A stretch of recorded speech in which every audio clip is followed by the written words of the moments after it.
सिया राममय सब जग जानी, करहु प्रणाम जोरि जुग पानी। आज 9 जून 2023 दिव्याशीष आश्रम सुंदरनगर मंडी डिस्ट्रिक्ट हिमाचल प्रदेश में 10 दिवसीय शिविर का 8वां दिन। अब तक हमने देह के बारे में, देह जो हड्डी, मांस, खून आदि से बना है, जिसको हम काया भी कहते हैं, जिसको स्थूल शरीर भी कहते हैं, मटेरियल बॉडी भी कहते हैं, जिसको एक बिल्डिंग भी कहते हैं, एक मंदिर भी कहते हैं। तो इसके बारे में अब तक बातें की।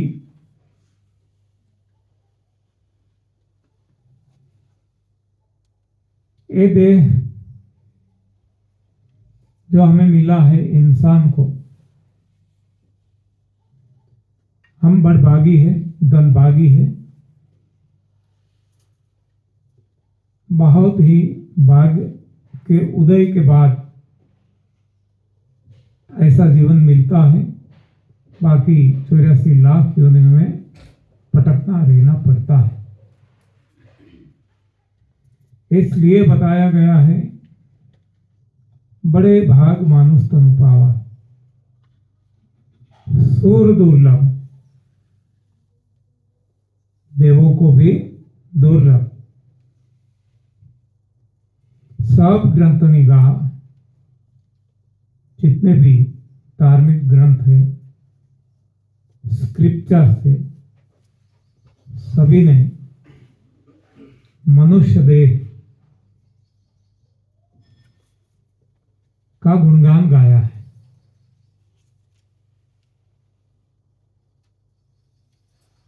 बड़े भाग मानुष तन पावा, सुर दुर्लभ, सब ग्रंथनि गावा। साधन धाम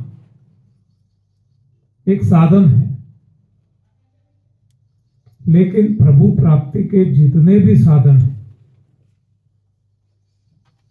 इसमें से साधनों का धाम है, यानी सर्वश्रेष्ठ है। मोक्ष का द्वारा, मोक्ष का द्वार है। ऐसा भी कहा जाता है, जैसे देवों को दुर्लभ है और देवों को भी यदि मोक्ष चाहिए तो मनुष्य देह धारण करना पड़ता है। ऐसा देह जब हमें मिल गया है, तब इसका सदुपयोग करें, क्योंकि साधन है।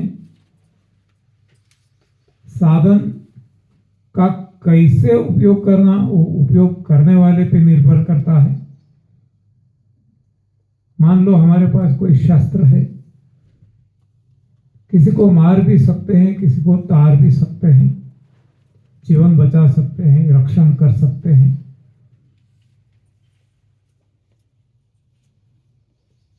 ऐसे कोई भी साधन, इसका सदुपयोग दुरुपयोग करना, वो साधन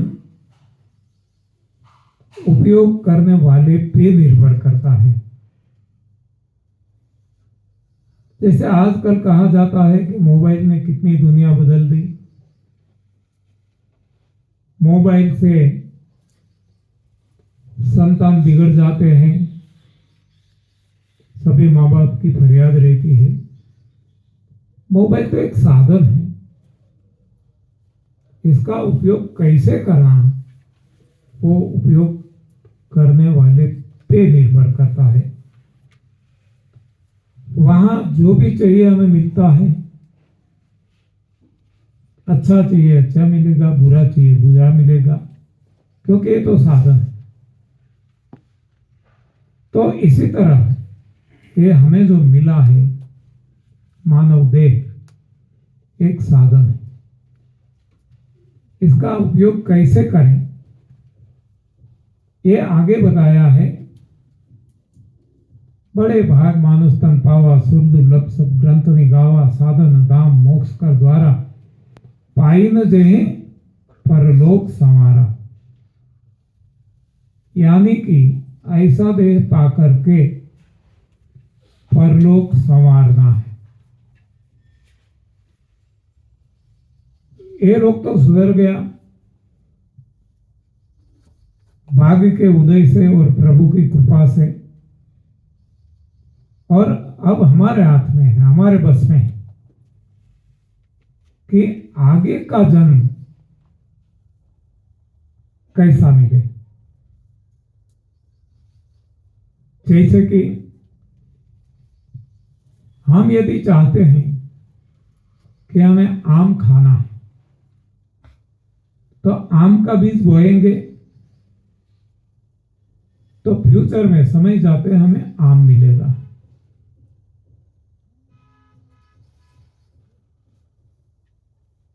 केले बनाने के बीज बोएंगे तो बनाना मिलेगा। अंगूर का बोएंगे अंगूर मिलेगी। लौकी का बोएंगे लौकी मिलेगी। जिसका भी बीज हम बोएंगे वो हमें फ्यूचर में मिलेगा।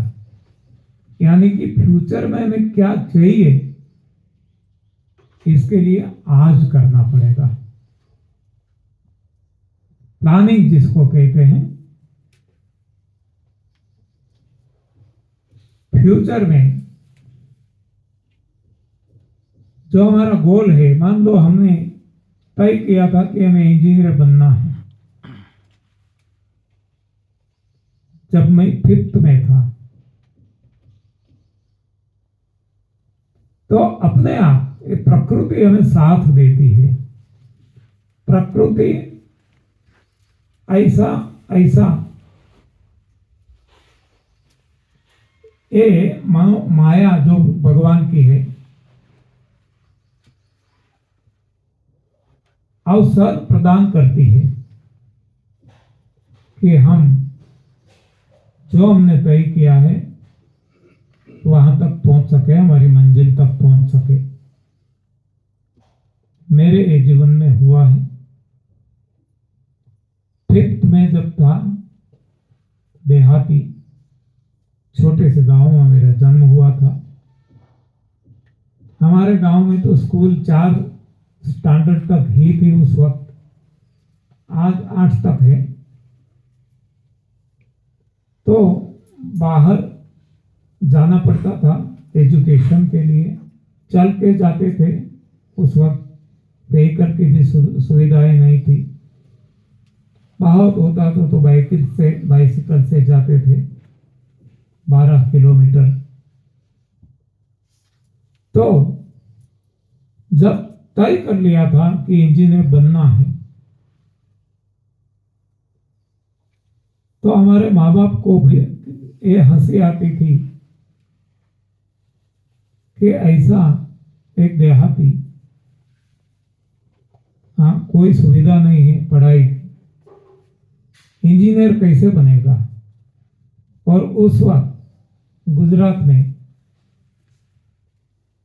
4 इंजीनियरिंग कॉलेज थी, आज तो अनगिनत है। तो वहां तक पहुंचना, साथ में किसान का लड़का, खेती भी बहुत लिमिटेड, मान लो एकड़ में कहे तो हार्डली 6 एकड़। इसमें से संयुक्त फैमिली का गुजारा भी करना था और पढ़ाई का खर्चा भी निकालना था। लेकिन उस वक्त आज जो खर्च आता है इतना खर्च नहीं लगता था, लेकिन फिर भी किताबें लेना, कुछ स्कूल की फी, हॉस्टल में रहना पड़ता था तो वहाँ की फी, ये खर्चा भी उस वक्त बहुत महंगा लगता था। फिर भी जब मन ने तय कर लिया था तो प्रकृति ने इतना साथ दिया कि मैं इंजीनियर बन गया। तो यदि हम डिसाइड करते हैं तो प्रभु जो अंतर्यामी है, हमारे अंतर की बात सुनते हैं। वहां कोई गाना बजाना जरूरी नहीं है, वो अंतर्यामी है, अंतर की बात सुनते हैं और पूरा भी करते हैं। ये हमारा अनुभव रहा। यानी कि फ्यूचर में जो हम चाहते हैं, इसके लिए आज हमें करना पड़ेगा। बीत गया सो बीत गया, वो हमारे बस में नहीं है। तो आज जो बीज बोते हैं वो अंकुरित होके एक दिन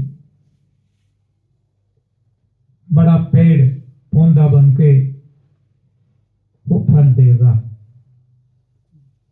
उसी तरह हमें जीवन का लक्ष्य तय करना है, जीवन का गोल, जीवन की मंजिल, जीवन का ध्येय, जीवन का साध्य। आजकल हम देखते हैं कि किसी के पास कोई ध्येय है ही नहीं। भेड़ बकरियों की तरह बे बे बे करते बस दौड़ते ही रहते हैं, दौड़ते ही रहते हैं, दौड़ते रहते हैं। उनको खुद को पता नहीं कि हमें कहाँ जाना है, कहाँ जा रहे हैं। बस हर कोई जहां जाते हैं हम आगे निकल जाए, बस एक ही है, सबसे आगे निकले। और माँ बाप की ख्वाहिश भी वही रहती है। जैसे हमने बताया था, पप्पा कहते हैं बड़ा नाम करेगा बेटा हमारा, ऐसा काम करेगा, मगर यारो कोई न जाने मेरी मंजिल है कहाँ। पप्पा कहते हैं। इसमें आगे बहुत कुछ है, हम सब जानते हैं। वहाँ इंजीनियर का भी बताया है, इंजीनियर बनेगा, व्यापारी बनेगा, पैसा कमाएगा, हाँ, गाड़ी बंगला बसाएगा, और हाँ, कैसे भी कमाओ, चोरी लूटपाट कैसे भी, लेकिन पैसा लाओ। तो ये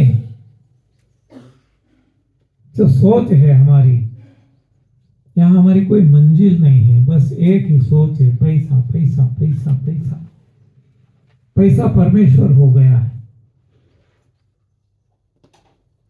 इसलिए हम हेल्थ के बारे में भी नहीं सोचते। वो ही पैसा जब बहुत देर हो जाती है, रोगों से भीड़ जाते हैं, तब वो सारा कमाया हुआ पैसा वहां डाल देना पड़ता है। गुजराती में एक कहावत है, कीड़ी चंचरे ने तेतर खाए। कीड़ी यानी चूंटी, चींटी कहते हैं ना, वो छोटा छोटा छोटा छोटा ये लेकर वो बचाती है अपने बच्चों के लिए, भविष्य के लिए, जो भी। लेकिन एक पक्षी जिसका नाम तेतर कहा जाता है, हाँ, तीतर कहते हैं हिंदी में, तितर के दो आगे तितर, तितर के दो पीछे तितर। हाँ, बोलो कितने तितर। हाँ, तो ये जो बात है, तो एक तितर मतलब ऐसा कोई भी पक्षी बस एक ही बार में सब कुछ इसका सारा जीवन का बचाया हुआ खत्म कर देता है। अब यही तो होता है ना। हाँ, एक ही कोई रोग आ गया छोटा सा भी, चला गया दवाइयों के पीछे, डॉक्टरों के पीछे। और डॉक्टर भी कहते हैं खुद कि जो इंसान खाता है इसमें से हार्डली 10% अपने लिए खाता है। हाँ, जो कमाता है 10% और बाकी का डॉक्टर के लिए। और वही हो रहा है, हम जानते हैं।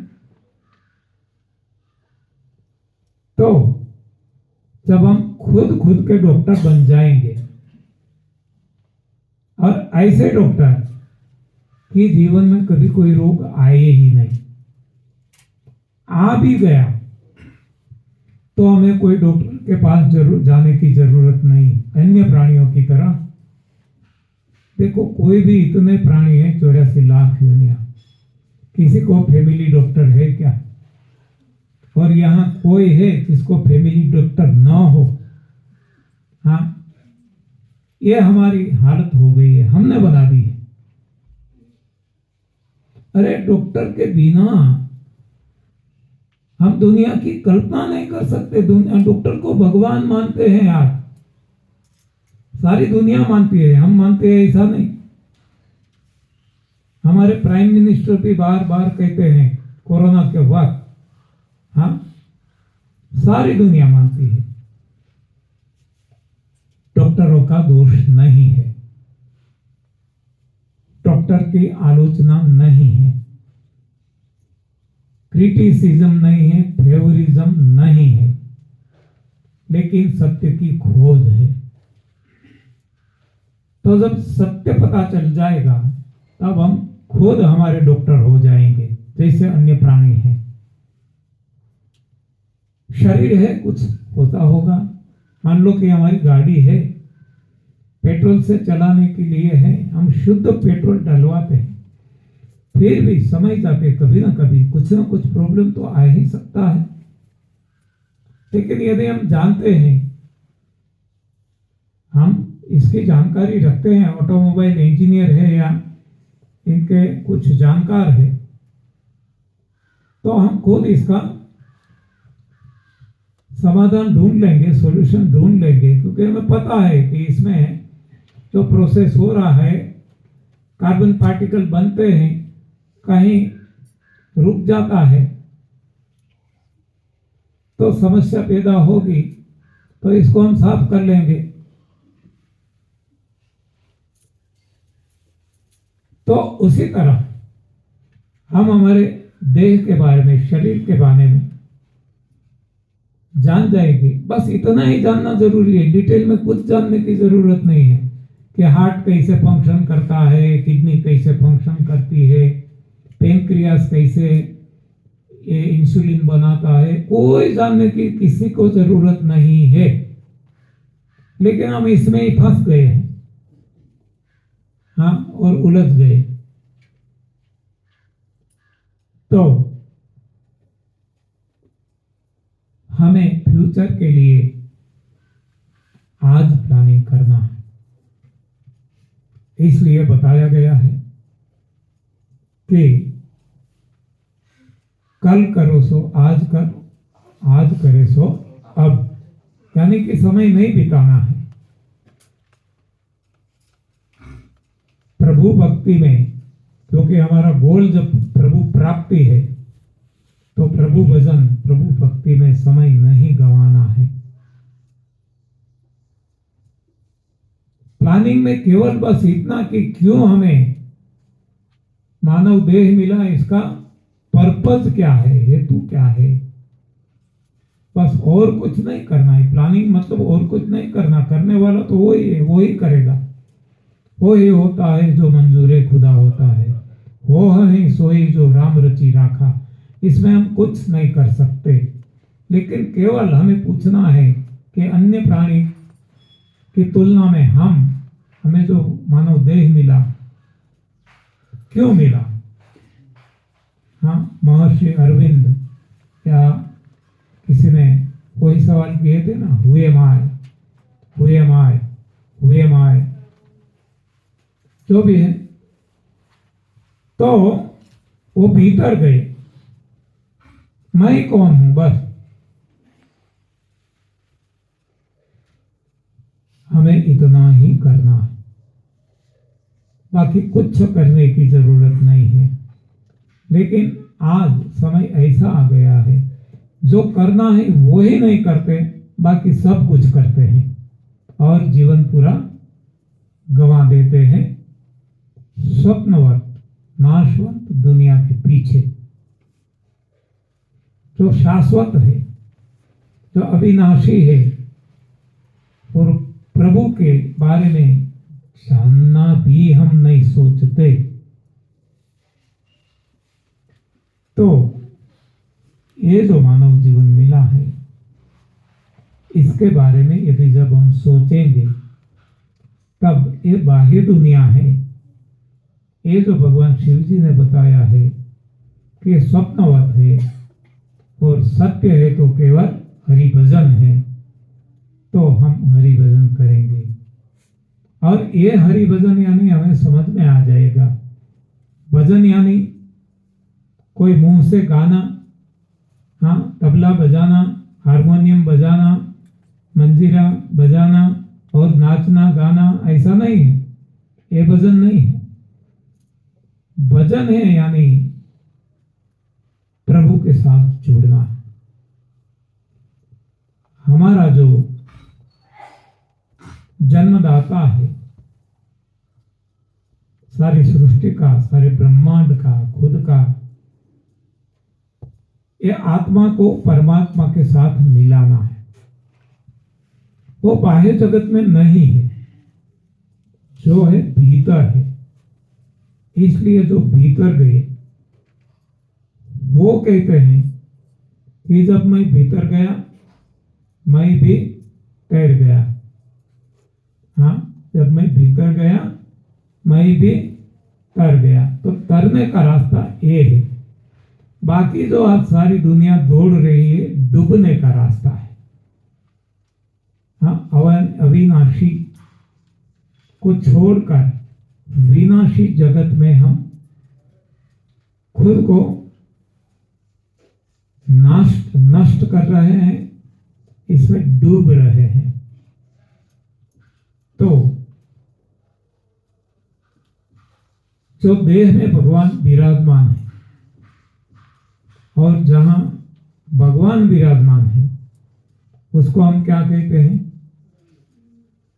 जहां भगवान विराजमान हो उसको मंदिर, मस्जिद, गुरुद्वारा, चर्च, ऐसे कोई नाम देते हैं। तो भगवान कहां विराजमान है? भगवान खुद कहते हैं, अहम वैश्वानरो भूत्वा प्राणिनाम देहम आश्रिता प्रकृति पार प्रभु सब उर्वासी। हाँ, तो इसलिए ये जो देह दिखता है,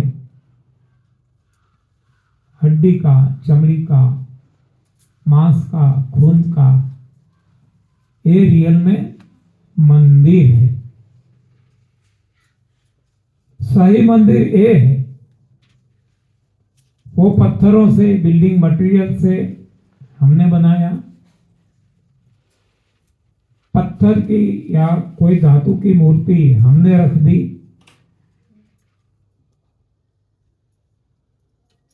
प्राण प्रतिष्ठा भी हमने की। देखो, मुझे तो लगता है हमने भी प्राण प्रतिष्ठा करवाई है, ऐसा नहीं है। मैं कोई ऊपर से डायरेक्ट नहीं आया हूं, यही समाज से हूं। मैं जब जॉब करता था वनाजपुरी थर्मल पावर स्टेशन में, वहां हमने मंदिर भी बनवाए हैं। एक गायत्री मंदिर था, वहाँ राधा कृष्ण मंदिर, शिव जी मंदिर और राम जी मंदिर तीनों एक में ये बनवाया। इसकी प्राण प्रतिष्ठा भी की। लेकिन तब हमारी जो समझ थी, हमारी कक्षा थी इसके अनुसार, लेकिन आज वो ही मैं मानता हूं कि ये हमारी गलती है, हमारी अज्ञानता है, हमारी मूर्खता है कि हम मंदिर, मस्जिद, गुरुद्वारा, चर्च बनाते हैं। जैसे मैं कहता हूं कि जैसे दुनिया में कोई भी दवाई नहीं रहेगी, दवा खाना नहीं रहेगा, डॉक्टर नहीं रहेगी, दवाई की फैक्ट्री नहीं रहेगी, तब भी हम कह सकते हैं कि ये समाज स्वस्थ है। बराबर या नहीं? जब कोई भी दवा ना हो, हाँ, दवा बनाने की फैक्ट्री ना हो, दवा के कोई विक्रेता केमिस्ट ना हो, दवा लिखने वाला, प्रिस्क्राइब करने वाला कोई डॉक्टर ना हो, डॉक्टरों को पैदा करने वाली कोई कॉलेज ना हो, तब हम कह सकते हैं कि यह समाज स्वस्थ है। उसी तरह से जब समाज में कोई न्यायालय ना हो, एक भी, हाँ, छोटे तालुक प्लेस से लेकर district, high court, supreme court, कोई भी एक भी न्यायालय नहीं, और जब न्यायालय नहीं तो वकील नहीं, हाँ, जजेस नहीं, इससे जुड़े कोई भी नहीं, और उसी तरह कोई भी पुलिस स्टेशन नहीं, एक भी पुलिस स्टेशन की जरूरत ना पड़े, तब हम कहेंगे कि समाज बेगुनाह है। यहाँ गुनाह, कोई गुनाह नहीं बनता। गुनाह बनता है तो पुलिस की जरूरत पड़ेगी, गुनाह बनता है तो कोर्ट की जरूरत पड़ेगी। जब कोई भी कोर्ट की जरूरत नहीं है, कोई भी पुलिस की जरूरत नहीं है, तभी वो बेगुनाह समाज है, ऐसा हम कह सकते हैं। उसी तरह मैं कहता हूं कि समाज में एक भी मंदिर ना हो, एक भी मस्जिद ना हो, एक भी गुरुद्वारा ना हो, एक भी चर्च ना हो, तभी समाज धार्मिक है।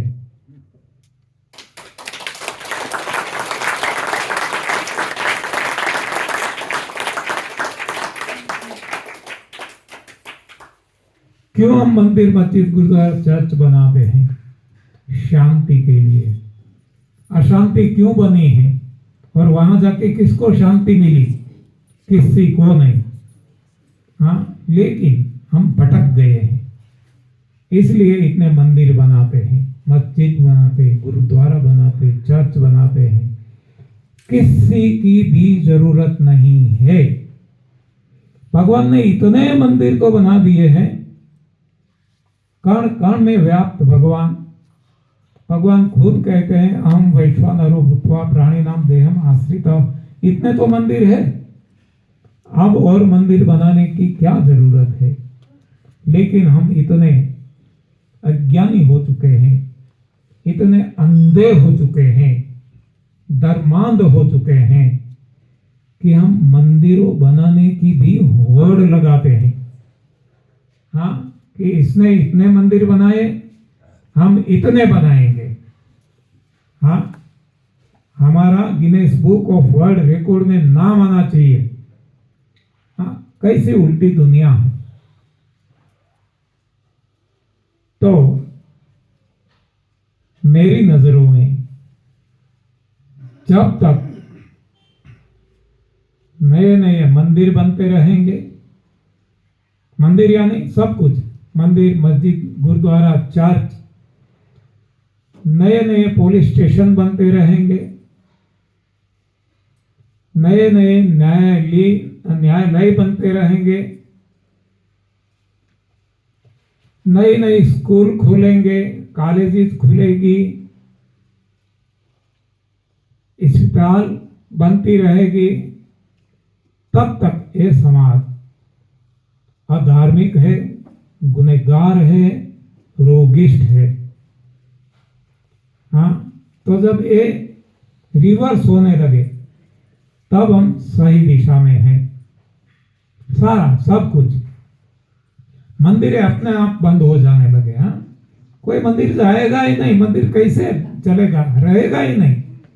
जैसे मैं नहीं जाता, ऐसे जब हर कोई नहीं जाएंगे, हर किसी को पता चल जाता है कि मंदिर है तो यही है, हाँ, पूजा करनी है तो यही भीतर जाना है, वहां पत्थरों से बना और हमने पत्थर की मूर्ति रखी, वहां यदि हम भगवान मानेंगे तो इससे बड़ी मूर्खता मेरे हिसाब से कोई भी नहीं है। अब जब ऐसा हर कोई मानने लगेंगे तो मंदिर अपने आप बंद। हाँ, कैसे कारोबार चलेगा, कौन जाएगा, कौन वहां पैसा देगा। हाँ, आज हम सब जानते हैं कि मंदिर एक मीडिया बन गया है धर्म के नाम से अधर्म चलाने का, धर्म के नाम से डबिंग चलाने का। हाँ, कहीं भी सारी दुनिया में कहीं भी चले जाए बस यही चलता है। जब हमें सही बात समझ में आ जाएगी तो अपने आप ये बदलाव खुद में आ जाएगा और उसी तरह हर किसी में जब बदलाव आ जाएगा हर कोई स्वस्थ हो जाएंगे। हाँ, मेडिसिन अपने आप बंद हो जाएगी, कौन प्रोड्यूस करेगा, कौन, हाँ, लेने वाला होगा तो प्रोड्यूस करेगा ना। कोई हॉस्पिटल जाएगा तो डॉक्टर बनाएंगे ना, हॉस्पिटल बनाएंगे ना। हाँ, उसी तरह ये धर्म की बात है। धर्म के लिए कहीं भी जाना जरूरी नहीं है। धर्म की मेरी डेफिनेशन ये है, सहज जीवन जीना, ये धर्म है। बाकी सब कुछ अधर्म है।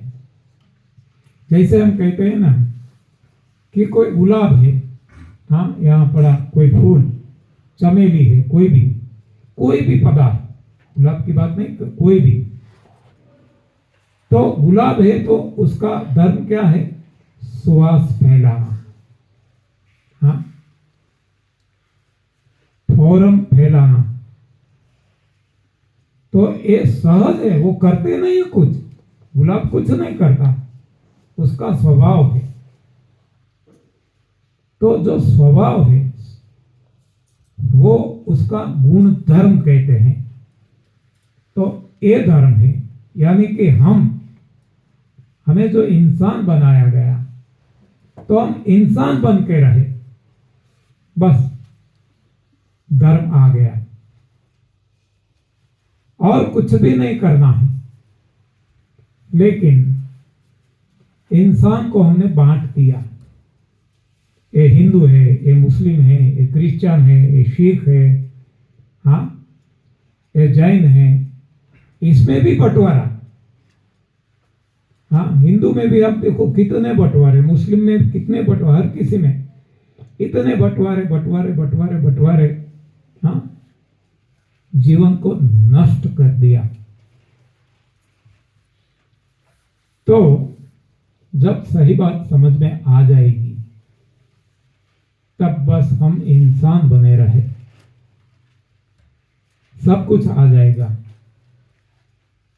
ना हिंदू बनेगा, ना मुसलमान बनेगा, इंसान की औलाद है, इंसान बनेगा।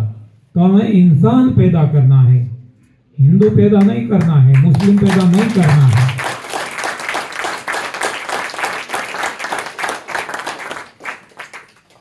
आज ऐसे नामों से, हाँ, आप देखो जितने झगड़े हो रहे हैं सारे विश्व में, ये धर्म के नाम से होते हैं या और कुछ है?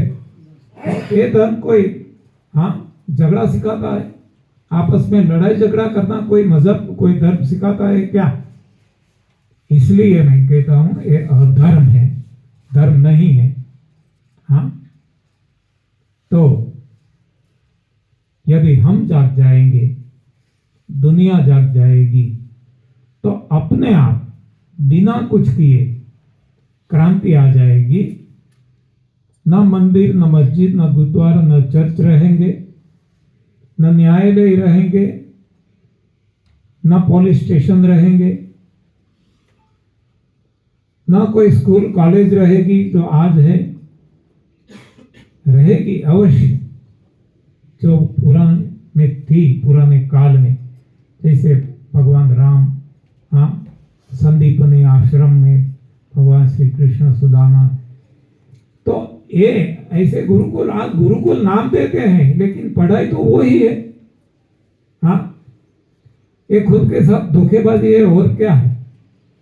गुरुकुल नाम दे दिया तो हो गया, पढ़ाई तो वही पढ़ाते हैं। हाँ, ये खुद के साथ धोखेबाजी है और कुछ नहीं है। एनीवे, तो हमें केवल समझने के लिए सत्य क्या है, असत्य क्या है, किसी की आलोचना नहीं, और हमारे बस में ऐसे नहीं है कि हमारे कहने से ये बदलाव आ जाए। बदलाव अवश्य आ जाएगा जब हम खुद बदलेंगे। हम बदलेंगे, दुनिया बदलेगी। दुनिया को बदलने के लिए कितना भी प्रयास करेंगे, दुनिया बदलने वाली नहीं है, वो हमारे बस में है ही नहीं। तो एक देह के आधार से देह को कैसे हम निरोग करें, ये आज तक हमने डिटेल में चर्चा की। अब इसका सहारा लेकर अब हम आगे बढ़ेंगे और जो बाकी के हमारे शरीर है इनके बारे में हमारे अनुभव के आधार से कुछ चर्चा करेंगे। हम कोई भी एक्सपर्ट नहीं है, निष्णात नहीं है, न धर्माचार्य है, न योगाचार्य है। योगाचार्य थे एक टाइम, अब वो सब कुछ छूट गया। हाँ, न कथाकार हूं, न कलाकार हूं, जो है केवल एक ही है। कलाकार भी था, हाँ, चित्र बहुत, हाँ, जब मैं हाई स्कूल में था ड्राइंग मेरी बहुत अच्छी थी, लेकिन सब कुछ छूट गया। हाँ, अपने आप। तो आज जो कुछ है अनुभव है। जहां नहीं पहुंचता रवि वहां पहुंचता है कवि, जहां नहीं पहुंचता कवि वहां पहुंचता है अनुभव। ये हमारे पास है। तो इसके आधार पे हम सारी दुनिया को, दुनिया के सामने हमारी बात रखते हैं। मानना है माने, न मानना है अपनी मर्जी। तो जैसे हमने देह के बारे में देखा, प्रयोग किया, परिणाम मिला, रोग हट गए खुद के, पत्नी के, परिवार के, जिसने किया। और सारी दुनिया में अब परिवार हो चुका है बहुत बड़ा, वसुधैव कुटुंबकम, सारा विश्व हमारा परिवार हो चुका है। तो जिस चीज ने फॉलो किया, खुद पे प्रयोग किया, सभी के रुक गए। अब इसके आधार पे, ये अनुभव के आधार से अब हम आगे चर्चा करते हैं। और जो शरीर माने जाते हैं, शरीर के लिए स्थूल शरीर, सूक्ष्म शरीर, कारण शरीर, महाकारण शरीर, इसके आगे भी ऐसा कुछ बताया जाता है। उसी तरह एक दूसरा भी मंतव्य है, वहां बताया जाता है, जो श्रीमद् भगवद गीता में भी बताया है, वो है एक काया, स्थूल शरीर, इंद्रियां, देह, इंद्रियां, मन, बुद्धि, चित्त और आत्मा। ये सारे इस देह में ही है। देह खुद और देह के भीतर इंद्रियां भी है, मन भी है, बुद्धि भी है, चित्त भी है, आत्मा भी है, और वहां तक कि परमात्मा भी है इसी देह में। तो अब हमने देख लिया कि जो देह गंदा हो गया था, अशुद्ध हो गया था, गंदगी भर गई थी गलत भोजन के कारण। जैसे पता चल गया कि ये रोगों का कारण गंदगी है, हमने गंदगी हटा दी 3 तरीके से और रोग गायब हो गए। ज्यादातर आप जो यहाँ बैठे हैं, या तो पूर्णतः या तो थोड़ा सा भी सभी को अनुभव हो गया होगा, और बाकी तो घर पे जाके करेंगे तब अनुभव होगा। ये तो ट्रेलर है, पिक्चर घर पे देखना है। तो देह के बारे में हमें पता चल गया। अब इंद्रियों के बारे में देखते हैं। देखो, देह के साथ तुलना करते जाएंगे, समझना आसान हो जाएगा। देह के बारे में हमने 7-7 दिन लगा दिए, अब 7 घंटे भी नहीं लगेंगे बाकी के शरीर के बारे में। तो इंद्रियों के रोग, देह के रोग हमने देख लिए, हम जानते हैं देह के रोग है डायबिटीज, एसिडिटी, माइग्रेन, सांस, कैंसर, कब्ज, मोटापा, इनफर्टिलिटी, हाँ, आर्थराइटिस, हाँ, नाना प्रकार के हजारों लाखों रोग, इसको देह के रोग कहते हैं। अब इंद्रियों के रोग, इंद्रियों के रोग कुछ बिलग है। वो क्या है? वो है कमजोरी। इंद्रियों के रोग है कमजोरी। जैसे देखो, आंख की रोशनी कम पड़ जाती है, चश्मे लग जाते हैं, मोतियाबिंद आ जाता है, ये सारी, इससे अलावा बहुत सारी। तो ये कमजोरी जो है, ये दृष्टि, आंख, इसका रोग है जो इंद्रिय है। वैसे हाथ पैर हमारे इंद्रियां हैं, वो थक जाते हैं, जितना उठना चाहिए नहीं उठ सकते, जो काम करना चाहिए नहीं कर सकता है, जितना चलना है नहीं चल सकते हैं जो पहले चल सकते थे। ये हाथ पैरों की कमजोरी है। कम सुनाई देता है, जो गंध, ये भी कम महसूस होती है, स्पर्श का ज्ञान भी कम हो जाता है। तो कर्मेंद्रिया, ज्ञानेंद्रिया, इसमें जो कमजोरी आती है, ये सारी कमजोरियां ये इंद्रियों का रोग है। अब तुलना करते हैं, वो वहां वो रोग थे देह के, इंद्रियों के ये रोग है। वहां रोगों का कारण क्या था?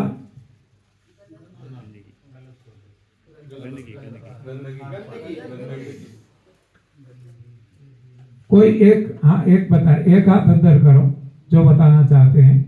देह के रोगों का कारण, देह के रोगों का कारण गंदगी, वो सही कारण है। गंदगी का आहार गलत आहार है। हाँ, गंदगी का कारण जब पूछा जाए तो गलत आहार वो सही जवाब है, लेकिन रोगों का कारण गंदगी है। तो यहां भी इंद्रियों के जो रोग है कमजोरी, तो यहां भी रोग का कारण गंदगी है। कोई भी रोग ले लो, चाहे देह के हो, इंद्रियों के, मन के, बुद्धि के, चित्त के, आत्मा के, सभी रोगों का कारण केवल और केवल एक है, गंदगी। अब गंदगी का कारण अलग अलग हो सकता है। तो अब हमें पता चल गया इंद्रियों के रोग कमजोरी, कमजोरी का कारण गंदगी। अब गंदगी यहां कौन सी है? वहां गंदगी हमने देख ली, गलत आहार की वजह से जो रुक गया, हाँ, कूड़ा कचरा जिसको कहते हैं, हाँ, ये भोजन से तो बचा, इसको वहां गंदगी हमने कहा। तो यहां इंद्रियों के रोग, कमजोरी की गंदगी, इसकी वजह जो गंदगी है, वो गंदगी यहाँ क्या है, तो वो है एसिड। हाँ, वो भी भोजन से बनता है, गलत आहार से बनता है। तो एसिड का कारण, गंदगी का कारण यहाँ भी गलत आहार है। यानी कि देह के लिए, इंद्रियों के लिए, दोनों के लिए गंदगी तो सभी के लिए है, लेकिन दोनों की गंदगी के लिए कारण एक ही है, गलत आहार। तो इंद्रियों में कमजोरी, इसका कारण गंदगी, गंदगी जिसका नाम है एसिड, और एसिड रूपी जो गंदगी है, इसका कारण है गलत आहार। तो गलत आहार कौन सा, जो एसिडिक है। जो भी हम खा रहे हैं, ये सारा भोजन जो हमारे लिए नहीं बना और जो आग पे चढ़ा हुआ है, ये सारा भोजन एसिडिक है। तो अब निवारण क्या होता है, हो सकता है इंद्रियों की जो रोग है, कमजोरी, इसकी गंदगी हमने देख ली। अब ये इंद्रियों की कमजोरी हटाना, इंद्रियों के रोग हटाना है, तो कैसे हटा सकते हैं, सफाई, करेक्ट। हाँ, तालियां।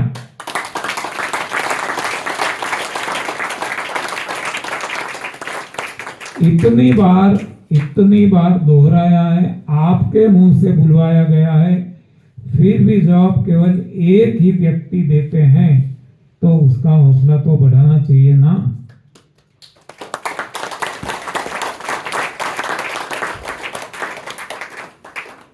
हाँ, उनको हम कोई प्राइज ना दे। हाँ, चलो 1000 रुपया दे पॉकेट में से निकाल के, ऐसा, लेकिन तालियां तो बजा सकते हैं। हाँ,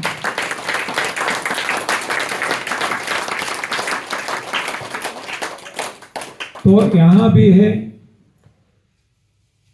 सफाई। हाँ, देखो सभी के बारे में एक ही है, सभी रोगों का कारण गंदगी और निवारण सफाई।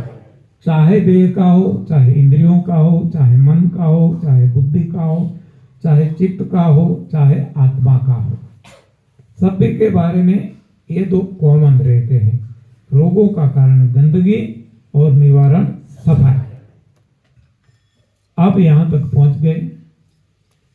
अब सफाई कैसे करें, टूल्स। हाँ, तरीका, मेथड, टूल्स। ये टूल यहाँ क्या है, एसिड को हटाना, संजीवनी, डिटॉक्स जूस और लंगन। डिटॉक्स तो करना ही है, सभी जिसको गंदगी हटाए डिटॉक्स है, लेकिन डिटॉक्स का टूल यहाँ क्या है, साधन क्या है। संजीवनी जूस और लंगन। एक बताइए। संजीवनी क्रिया, जूस, रेचक जूस और लंगन। वैसे कहा जाए तो ये तो है ही, लेकिन टिपिकल एक ही में कहा जाए तो लंगनम परम औषधम। जितना गहरा लंगन होगा, और ज्यादा, जो 8 घंटे का करता है, 9-10 घंटे, 11-12-15 घंटे, जितना लंबा लंगन, आपकी शक्ति जागृत होगी। आज हम क्या मानते हैं, नहीं खाएंगे तो कमजोरी आ जाएगी, नहीं खाएंगे तो चक्कर आएगा, नहीं खाएंगे तो मर जाएंगे। ऐसा कुछ भी नहीं है, नहीं खाने से ही ताकत आएगी। आप प्रयोग करके देख लेना, खाने से कमजोरी आएगी। आज तक इतना खाया, हाँ, बुढ़े ले लो, 80-90 साल तक पहुंच गए हैं। अरे हमारी हर कोई अपनी अपनी बात देखो, कितना हमने खाया होगा, टोटल लगाओ तो, हाँ, टन बन, हाँ, कितने ट्रक खा गए होंगे। तो इतनी शक्ति बढ़नी चाहिए ना, हाँ, भोजन से यदि शक्ति मिलती है तो इतनी शक्ति हमारी हो जानी चाहिए कि हनुमान जी की तरह हम हाँ छलांग लगा सके और समंदर पार कर सके। लेकिन हमारा ये जो क्या कहते हैं, आज तो आजकल तो वो नहीं है, पहले गुजराती में कहते हैं उम्बरा, घर में वो यहाँ ऐसे एक रहता था, तो ये भी हम क्रॉस नहीं कर सकते। हाँ, 5 पैदल चलना है, 5 कदम तो भी नहीं चल सकते, ऐसे कमजोर हो गए हैं आज हम। तो खाने से जो ताकत है, ये जो विज्ञान ने हमें सिखाया है, वो सरासर झूठ है। तो जैसे हम सफाई करेंगे, गहरी लंघन करेंगे, आप देखना शक्ति जागृत होती जाएगी। आप देखना जो तपस्वी हो गए, जिन्होंने टोटली धीरे धीरे करके भोजन का त्याग कर दिया संपूर्णतया और लंबे समय तक, तो उनमें कितनी ताकत थी कि वो यदि आंख खोल के देखे ना, भस्म कर सकते थे। हाँ, इतनी ताकत थी। ये ताकत तो बहुत छोटी है। स्थूल जो कहते हैं ना, स्थूल से सूक्ष्म ज्यादा ताकतवर है। आप देखो, पहले जो लड़ाई लड़ते थे वो तलवार, भाला, गदा, इससे लड़ते थे, तो किसको कितने को मार सके, कितने को। लेकिन आज एटम से, आज रासायनिक, सूक्ष्म कितनी ताकत वाला है। तो इतनी सूक्ष्म ताकत आ जाती थी कि दूसरा तो सब कुछ छोड़ो, भगवान को मजबूर होके उनके पास आना पड़ता था, इतनी ताकत आती थी। ये ताकत है। तो ये लंघन में है, उपवास में है। और ताकत तो आ गई, मान लो लंघन कर लिया, और जब जब लंघन करते हैं तो लंघन के साथ ये जुड़े हुए हैं, ये अलग नहीं है। 3 टूल जो हम कहते हैं, इनमें प्राइम हुए जो लंघन है, जब भी लंघन करते हैं एनिमा अवश्य करना है, और जब ये छोड़ते हैं तब क्लींसिंग जूस से ही छोड़ना है। तो ये तीनों साथ जुड़ा हुआ है। जब हम लंघन कहे, उपवास कहे, तो एक नहीं, तीनों है। तो इससे एसिड हट जाता है, और एसिड हटने से फ्लेक्सिबिलिटी आ जाती है, और फ्लेक्सिबिलिटी आने से ताकत आती है। देखो, ये जो है, हाँ, फ्लेक्सिबल है वायर। अब इसको एसिड में कुछ समय रख देंगे तो क्या होगा? ब्रिटल कहते हैं ना, हाँ, टूट जाएगा। ये जो ऊपर वाला इंसुलेशन है, ऐसे करेंगे निकल जाएगा पूरा। तो एसिड की वजह से ब्रिटलनेस आती है, जकड़न आती है। जब आंख के स्नायुओं में जकड़न आ जाए, फ्लेक्सिबिलिटी गंवा दे, तो फिर जो इसका काम है देखना, हाँ, तेज के हिसाब से, सूर्य का जो तेज है, ये प्रकाश है, इसके हिसाब से हमारी आंख, हम सभी को पता है, आइरिश क्या कहते हैं, की आइरिश, वो खोल बंद ऐसी होती है। डार्कनेस है तो ज्यादा खुलती है, कैमरा में जैसे होता है, और कैमरा इससे तो बना है, और जब प्रकाश ज्यादा है तो ये धीरे धीरे, जितना ज्यादा प्रकाश, इतना वो होल छोटा होता जा रहा है। तो ये कब होगा? जब वो कैसे होता है? स्नायु है वहां, और कोई मैकेनिज्म नहीं है, स्नायु से सब कुछ होता है। जब स्नायु फ्लेक्सिबल है तो ही अपना काम करेगा। कान में जो सुनाई देता है वहाँ भी वही है, मैकेनिज्म स्नायु से ही चलती है। हम ये हाथ पैर ऐसा हिलाते हैं, वो करते हैं, वही स्नायु से होता है। वो हड्डियां खुद नहीं करती है, तो स्ट्रक्चर है, लेकिन इसको ये जो कुछ काम करना है वो स्नायु से होता है। तो ये सारे स्नायु एसिड के कारण हाँ इसमें जकड़न आ जाती है, तो अपना काम जो स्वाभाविक था नहीं कर पाते हैं। तो इसके हिसाब से वहां तक की हड्डियां भी इतनी वो हो जाती है स्टीफ कि यदि गिर जाते हैं तो हड्डियां चकनाचूर हो जाती है, मल्टीफ्लेक्चर हो जाता है। और जो ऐसा एसिडिक फूड नहीं खाते, ऐसे प्राणी देखो जंगल में रहते हैं। हाँ, हम हमारे लिए तो कितना हम रास्ता बनाते हैं, फ्लोरिंग हमारा कितना एकदम प्लेन सरफेस रहती है। वो तो उनको तो उबड़ खाबड़ में दौड़ना है, चलना है, फिर भी वो शायद कितनी बार गिर भी जाते होंगे, उनकी हड्डियां नहीं टूटती। क्यों? कि उनकी फ्लेक्सिबिलिटी बनी हुई है। क्यों? कि वो एसिडिक फूड नहीं खाते। और हम थोड़ा सा गिर जाते हैं, मल्टी फ्रैक्चर हो जाते हैं। हाँ, तो इसका कारण है एसिडिक भोजन लेना। एसिडिक भोजन यानी गलत आहार, कोई भी, वो चाहे दूध से बनी चीजें हो, चाहे अनाज दालें हो, कोई भी पकवा आहार हो, मांस मच्छी अंडे हो, जो आज हम खा रहे हैं सब कुछ गलत आहार यानी कि एसिडिक भोजन खा रहे हैं। इस हिसाब से हमारे सारे स्नायु जकड़ जाते हैं। क्यों हाई बीपी होता है? इसके कारण यही है कि जहां से ब्लड सर्कुलेशन होना है, ये सारी नसें हैं स्टीफ हो जाती है। इसमें से जो ब्लड पास नहीं हो सकता, तो ये पंप को ज़्यादा काम करना पड़ता है। पंप खुद स्टीफ हो जाता है तो अटैक आ जाता है। हाँ, ये सारा एसिड की वजह से होता है, और एसिड गलत भोजन से है।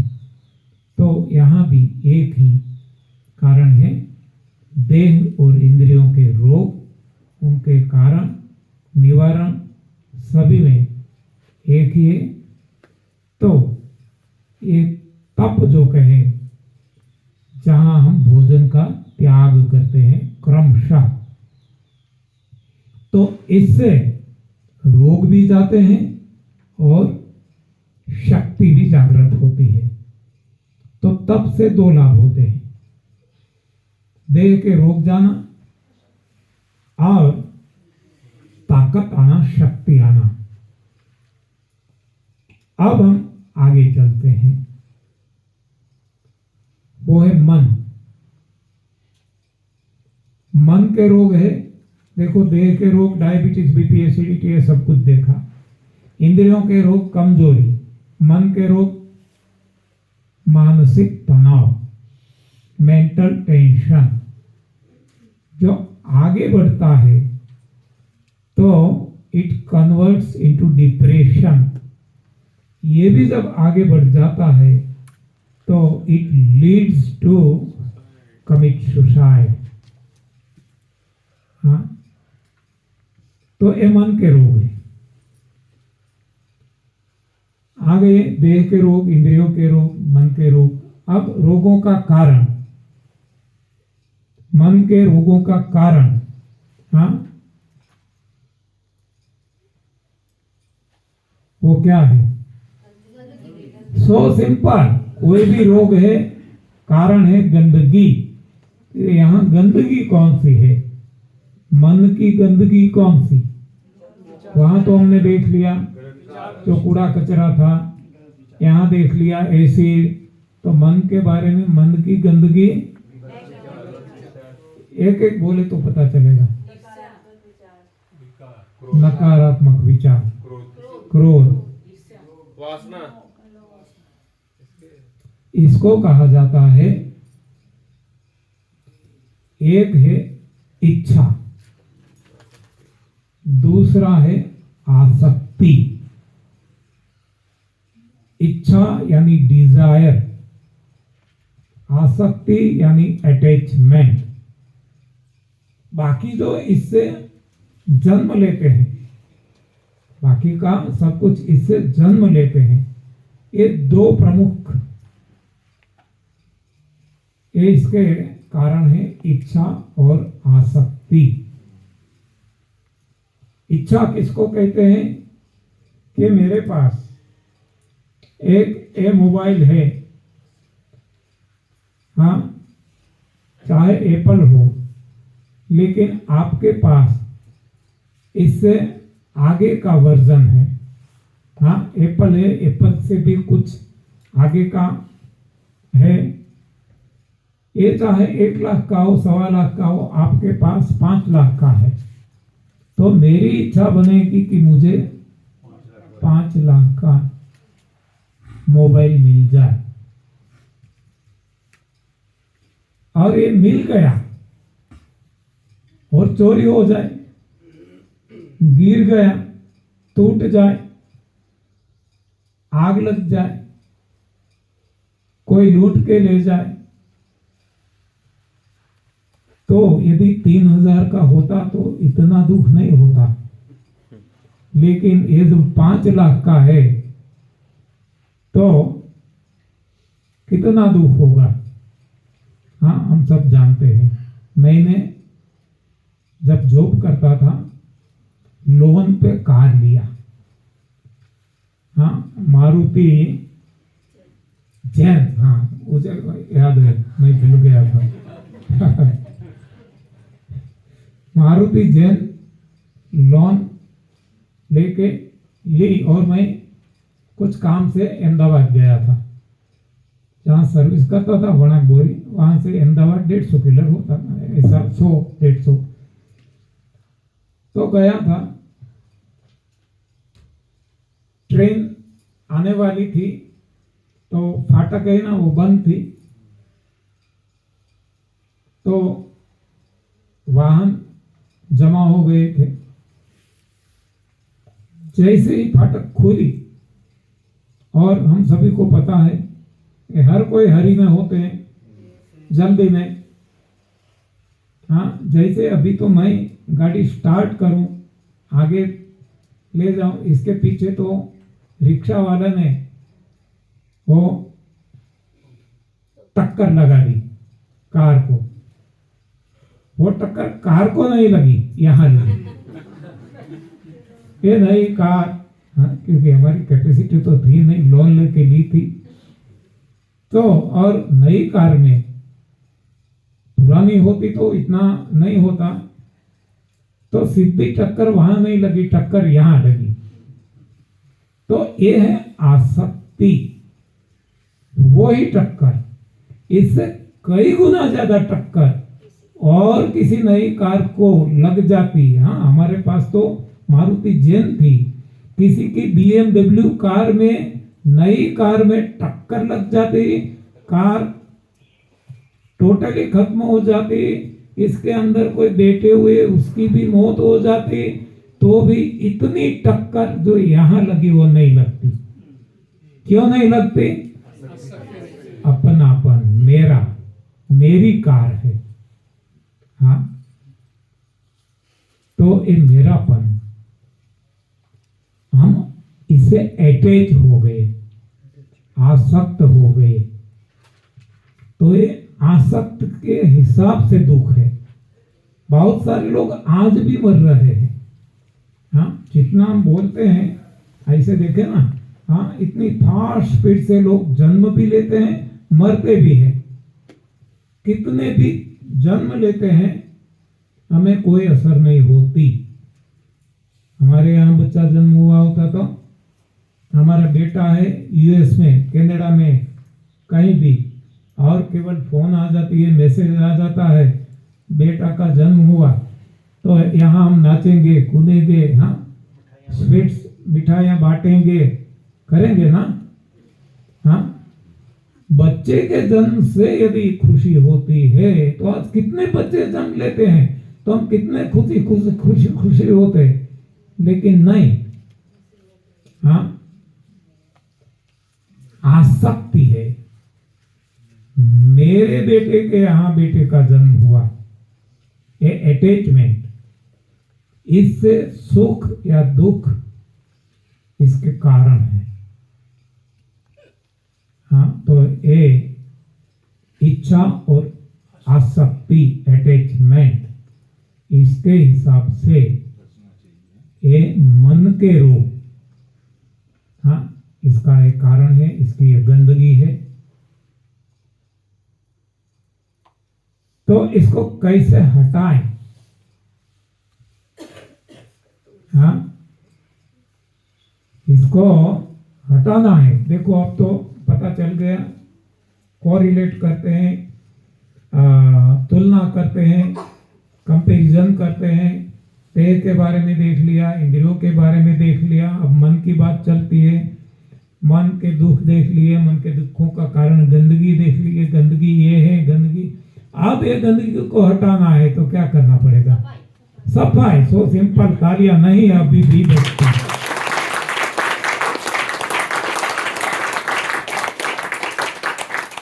इतना प्रॉम्प्ट रिप्लाई आना चाहिए, इसमें सोचने की क्या बात है? गंदगी हटा दो, सफाई, बात खत्म। ये सफाई कैसे करें?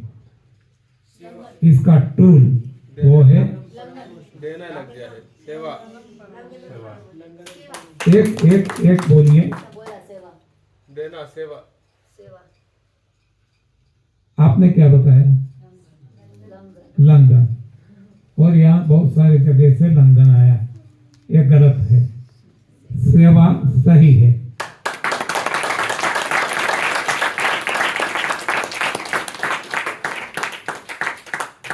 ये तप के लिए लंगन यहाँ तक है, उपवास, तप, तपस्या, ये सब कुछ ये दोनों में है। अब हम एक स्टेप आगे मन पे आए तो यहाँ है सेवा। और सेवा के बारे में हमने बातें तो की है, और कुछ करेंगे तो कल के लिए छोड़ते हैं। समय हो चुका है। धन्यवाद, आभार, प्रणाम।